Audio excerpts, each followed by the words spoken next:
নারায়ণগঞ্জের রূপগঞ্জে খাদ্য এবং ঔষধের দাম বাড়ায় বন্ধের পথে ব্রয়লার মুরগির ফার্মগুলো। এদিকে লোডশেডিংয়ের কারণে স্ট্রোক করে মারা যাচ্ছে মুরগি, কমছে কর্মসংস্থানের ব্যবস্থা, লাভের বদলে খামারিদের গুনতে হচ্ছে লোকসান। রূপগঞ্জ প্রতিনিধি সাইফুল ইসলামের তথ্য ও চিত্রে বিস্তারিত জানাচ্ছেন ইসমতারা অনু। রূপগঞ্জে ২টি পৌরসভা ও ৭টি ইউনিয়নের মধ্যে নিবন্ধিত ও অনিবন্ধিত ব্রয়লার মুরগির ফার্মের সংখ্যা ১,২৬৭টি। এসব ফার্মে ৯,৬৭,০০০ ব্রয়লার মুরগি পালন করা হয়।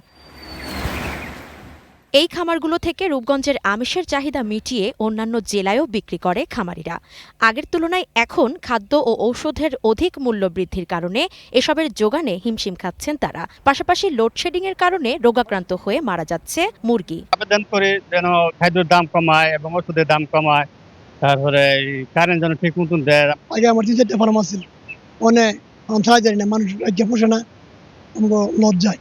গত টিভি আমার 1 লাখ লস গেছে। 90 টাকা 100 টাকার পিস একটা একদিনের বাচ্চা পাওয়া যায় না।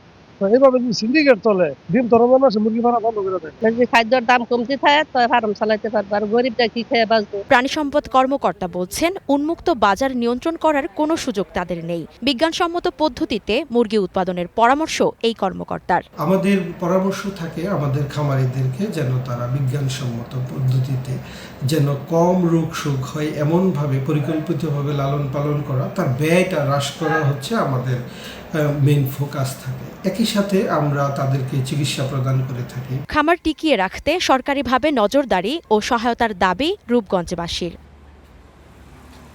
ইসমতারা অনু, গ্রিন নিউজ ডেস্ক।